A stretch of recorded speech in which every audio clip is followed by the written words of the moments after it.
పెద్దాపురం రామారావుపేటలో గల ACT science సెంటర్లో 6-7 తరగతుల విద్యార్థులకు సైన్స్ పట్ల అవగాహన కార్యక్రమం నిర్వహించారు. ఆహారంలోని అంశాలు, పదార్థాలను గ్రూపులుగా వర్గీకరించడం, మొక్కలలో పోషణ, జంతువుల్లో పోషణ, ఉష్ణం పాఠ్యాంశాలకు సంబంధించిన వివిధ ప్రయోగాలను నేర్పించడం జరిగింది. ఈ వర్క్షాప్ నందు భైరవ స్వర్ణకుమార్, బుద్ధ శ్రీనివాస్ రీసోర్స్ పర్సన్ గా వ్యవహరించారు. ఈ వర్క్షాప్ నకు ఉండూరు బ్రిలియన్స్ ఇంగ్లీష్ మీడియం పాఠశాల ఎండి ఆర్ రాజేంద్ర ప్రసాద్, విద్యార్థులు, రాజు మున్సిపల్ అప్పర్ ప్రైమరీ స్కూల్ విద్యార్థులు పాల్గొన్నారు. ఈ కార్యక్రమంలో క్రియా కార్యదర్శి జగన్నాథం, పాఠశాల ఉపాధ్యాయులు, పెద్దాపురం చిల్డ్రన్స్ క్లబ్ అధ్యక్షులు కూనిరెడ్డి అరుణ, రొంగల అరుణ్ కుమార్, అమృత, నమ్రత తదితరులు పాల్గొన్నారు. నేను నా పేరు జగన్నాథరావు, క్రియా సంస్థ కార్యదర్శిని.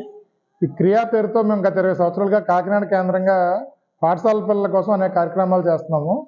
ఈ పెద్దాపురం సైన్స్ సెంటర్ని హైదరాబాదులో ఉన్న అల్లంరాజు చారిటబుల్ ట్రస్ట్ వారి సహకారంతో ఏర్పాటు చేయడం జరిగింది గత సంవత్సరం అక్టోబర్లో.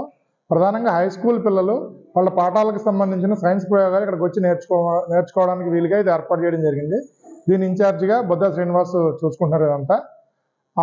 ఇది ఎక్కువ మంది పిల్లలు ఎక్కువ స్కూల్స్ ఉపయోగించుకోవాలని మా ఉద్దేశం. ఇక్కడ ఏ విధమైన రుసుము వసూలు చేయబడదు, ఫ్రీగా వచ్చి నేర్చుకోవచ్చు. తద్వారా ప్రభుత్వ ప్రైవేటు పాఠశాలలన్నీ కూడా ఈ అవకాశాన్ని వినియోగించవలసిందిగా కోరుతున్నాం. సంవత్సరం అక్టోబర్ 20 తారీఖున ఏసీటీ సైన్స్ సెంటర్ అనే పేరుతో పెద్దాపురం రామారావుపేటలో సైన్స్ సెంటర్ ప్రారంభించడం జరిగిందండి. దీని ఉద్దేశం ఏంటంటే, ప్రభుత్వ ప్రైవేటు పాఠశాలలో చదువుతున్న ఉన్నత పాఠశాల విద్యార్థులందరూ కూడా సైన్స్ని చదవకుండా నేర్చుకోవాలనే ఉద్దేశంతో, సైన్స్ని చేయడం ద్వారా నేర్చుకోవాలని ముఖ్య ఉద్దేశంతో ప్రారంభించడం జరిగింది. ఇక్కడ ఇప్పటి వరకు సుమారు 3000 మంది విద్యార్థులకు ప్రయోగాలు నేర్పించడం జరిగింది. సో క్రియా సంస్థ ద్వారా అల్లంరాజు చారిటబుల్ ట్రస్ట్ వాళ్ళు హైదరాబాద్ వారు పెద్దాపురంలో సైన్స్ సెంటర్ను ప్రారంభించి పాఠశాల విద్యార్థులందరికీ కూడా ఉచితంగా ప్రయోగాలు నేర్పించాలనే ఉద్దేశంతో ప్రారంభించాం. కాబట్టి దయించి పెద్దాపురం పరిసర ప్రాంతాల్లో ఉండే పాఠశాల విద్యార్థులందరూ కూడా ఈ అవకాశాన్ని సద్వినియోగపరచుకోవాలని కోరుకుంటున్నాం.